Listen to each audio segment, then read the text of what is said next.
Hello, good morning children. I hope you have done what activity I have given about our government lesson. Understand? And what we learned, what a government has to do for us. We learn in our lesson, our government. What are the duties of the government towards its citizens? Understand? And actually, even we also have our duties towards our country. In a family, our parents have their duties for us. At the same time, our duties are also there now. We have to, do our duties also, like studying well, going to school well, regularly listening to parents' words. So many such things we have to do. Then only a family can become successful. Same way, when we talk about the government at two levels, state government and central government, both the ways, we can say government has to do this for us, government has to do that for us, government must be like this, government must be like that, it should change its policies, it should look after the people in this way, that way. So many such things we speak. Understand? But we don't know what we are supposed to do the duties for our country. As we expect the government to do something for us, even we have our duties towards our country also. That is what we are going to study in our next lesson, our goals, rights and duties. Next lesson is our goals, rights and duties. What are our goals? Goals means aims. What are our rights? What rights we can get from our country, our government, and what duties we should have for our country. This is what is called our lesson now today, our goals, rights and duties. In this lesson, let me explain you one by one everything. First I am going to explain you today our goals. First I am going to explain you our goals, then our rights, then our duties. Okay. So listen. The British ruled over our country for more than 200 years. After a long freedom struggle, our country became independent on 15th August 1947. The immediate task before our leaders was to form a government. For this purpose, a constituent assembly was set up in 1946. A set of guidelines and rules were prepared by the government assembly. This was called the Constitution. This Constitution was adopted on 26 January 1950. Thus, to mark this occasion, we celebrate 26th January as the Republic Day every year. So, first in the beginning, our country was under the rule of the British people for more than 200 years. Yeah.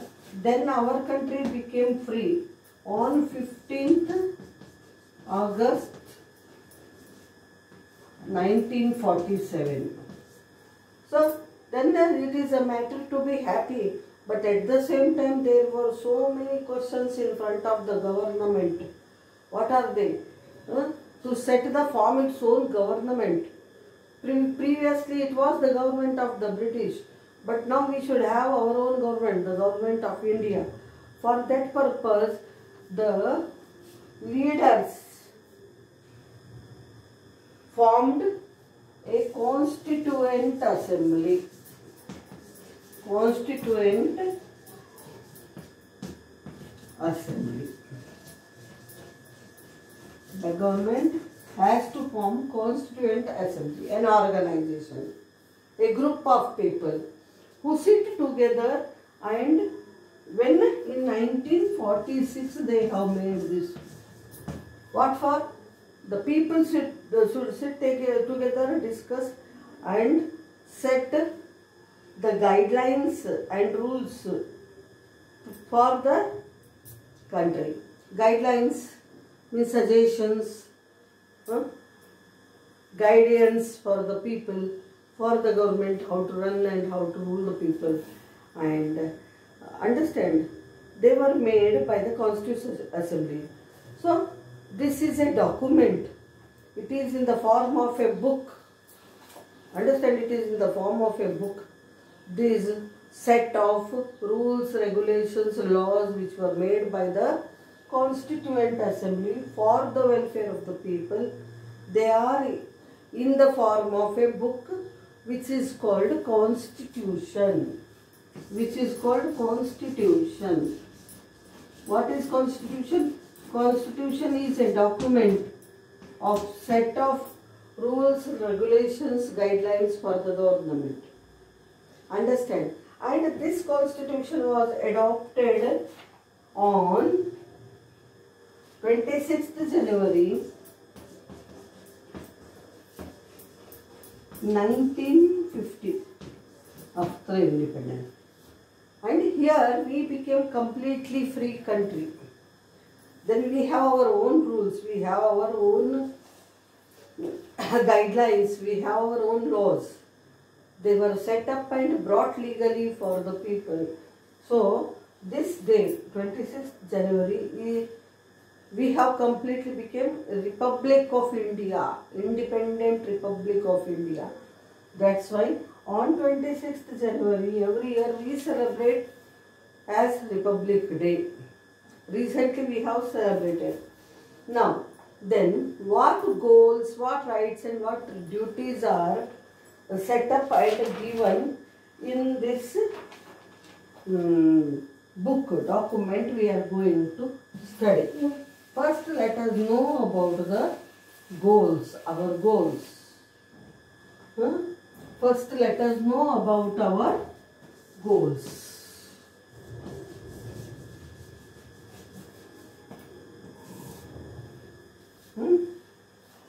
Our goals. The India means aims. What aims the government has in front of it? How to rule the people? What it can do for the welfare of the people? Understand? The Indian Constitution is a written document. It lays down the powers of the government. The preamble is an instruction to the Constitution.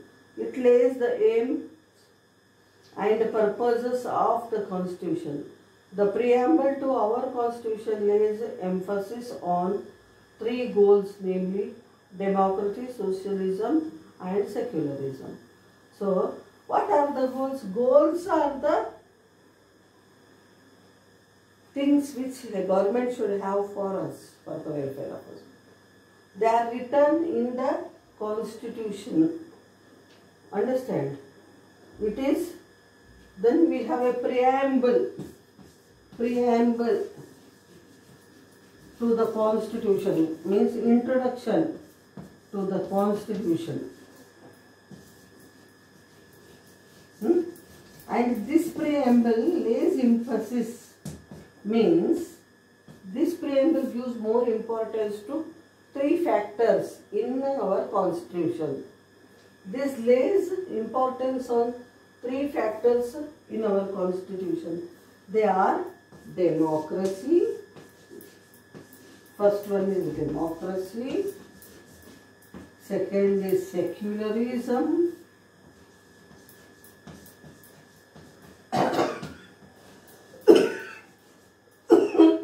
Secularism, socialism. It emphasizes on these three things. Understand? These three things are taken care of by the government. What is democracy? Democracy is a government by the people, for the people and of the people. Means democracy is people's government. How it can be a people's government? And in my last class I told you, in my last lesson I told you, We have to conduct elections. We elect our own representatives. They will be given the powers to rule. Yes or no? Then they are our people to form the government. That's why it is the government of the people. For the people. For whom they make rules and laws? For the people. And who elected them? People. They were elected by the people. In this way, democracy is a government of the people, for the people and by the people. Here, it gives importance to freedom and equality of all the people in the society. It gives importance to freedom and equality of all the people.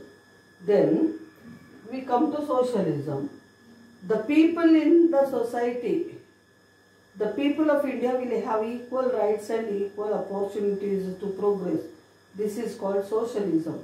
No difference will be made between people. So socialism, the third one, which should come in the second place. We are going to discuss socialism. Socialism is a concept which tells us that all the people in India are equal. All the rights should be given to the people equally. We should not make any differences in the name of religion or caste. Understand? All the people should get equal opportunities. This is called socialism. No difference will be made between the people. Then secularism. Secularism means in India people are free to follow any kind of religion. There is no any force to the people to follow a particular kind of religion like that. They are free to follow any religion they like. That is called secularism. The people of India will have equal rights and equal opportunities to progress. This is called socialism. No discrimination will be made on the basis of religion or caste. Everyone is free to follow any religion. This is called secularism. So as all the people are equal in the eyes of the law, all should get equal opportunities, all should have equal rights. Same way, all the people in the society are free to follow any religion they like, they choose. This is called secularism. The state treats all religions equally. It does not favor any religion. Thus, democracy, socialism and secularism are our national goals. So, the state treats, means the government treats all the religions equally. All the religions are equal to in the eyes of law. It does not give any fair, unfair importance to any religion. All the religions are equal. So, people are free to follow any religion. There is no favoritism. Thus, democracy, socialism and secularism, these are the our national goals. What are our national goals? Democracy, socialism and secularism are called our national goals. Understand? They are the aims for the government. It should see that all the people should get equal rights. It should see that all the people can be free to follow any religion, and it should see that democracy is maintained correctly in the country. So these are the main aims of the government. So we call them national goals. So what are the national goals of our country? Democracy, socialism and secularism are the national goals of our country. In our lesson today, we learnt about goals. And tomorrow I will tell you about rights and duties. So I want to stop here today. Tomorrow we will continue. Thank you.